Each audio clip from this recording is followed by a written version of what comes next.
સુરતમાં નાયબ મુખ્યમંત્રી હર્ષ સંઘવીનું ભવ્ય સત્કાર સમારંભ યોજાયો। ભટારના ઉમા ભવનમાં યુવક મંડળો દ્વારા કરાયું સન્માન। મંત્રી હર્ષ સંઘવીએ મિત્રો સાથે પોકનો આસ્વાદ માણી હળવાશની પળો માણી।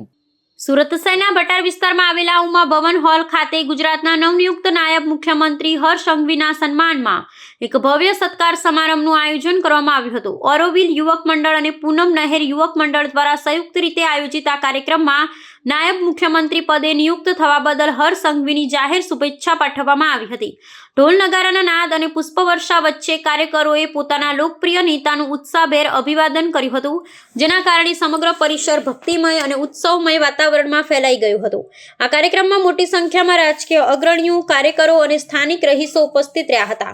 મંત્રી હર્ષ સંઘવીએ પોતાની વ્યસ્તતા વચ્ચે પણ મિત્રો અને જૂના સાથીદારો સાથે હળવાશની પળો માણી હતી। તેમણે સુરતની પારંપરિક શિયાળુ વાનગી એવા પોકનો આસ્વાદ માણીને સ્થાનિકો સાથે સહજ સંવાદ સાધ્યો હતો। સન્માન સમારંભ દરમિયાન આયોજકો દ્વારા તેમનું સ્મૃતિ ચિહ્ન આપી વિશેષ બહુમાન કરવામાં આવ્યું હતું। નાયબ મુખ્યમંત્રીએ આ તકે સુરતના વિકાસ અને લોકોની સેવા માટેની પોતાની કટિબદ્ધતાને પુનઃ દોહરાવી હતી। સત્કાર સમારંભના અંતે ઉપસ્થિત કાર્યકરોને સંબોધતા મહાનુભાવોએ જણાવ્યું હતું કે હર્ષ સંઘવીની મહેનત અને લોકો પ્રત્યેની નિષ્ઠાને કારણે તેમને આ ઉચ્ચ પદ પ્રાપ્ત થયું છે, જે સમગ્ર સુરત શહેર માટે ગૌરવની બાબત છે। આ આયોજન દ્વારા યુવક મંડળોએ સામાજિક અને રાજકીય ક્ષેત્રે યુવા નેતૃત્વના મહત્વને બિરદાવ્યું હતું। કાર્યક્રમ બાદ નાયબ મુખ્યમંત્રીએ સૌનો આભાર વ્યક્ત કર્યો હતો અને આગામી દિવસોમાં રાજ્યના જનહિતલક્ષી કાર્યોને વેગ આપવાની ખાતરી આપી હતી।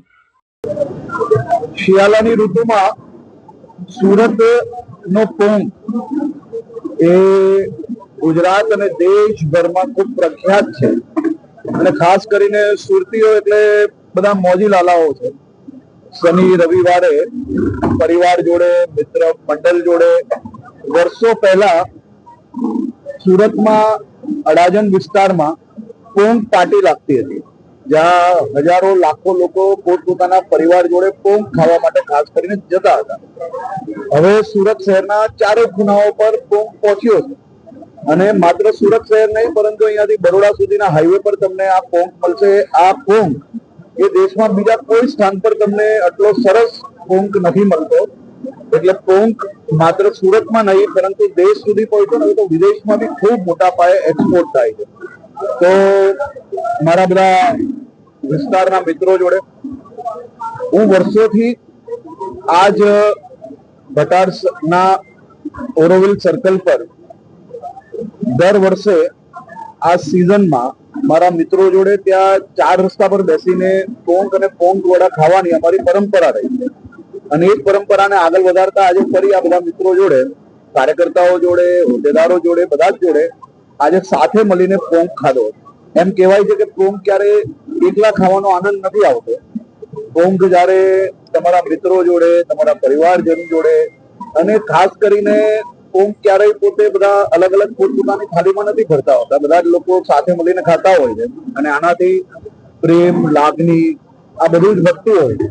તો આ પોંકનો સ્વાદ જે છે એ તમામ લોકોએ આ સિઝન દરમિયાન લેવો જોઈએ, કારણ કે આ મર્યાદિત સમય સુધી મળતો હોય છે।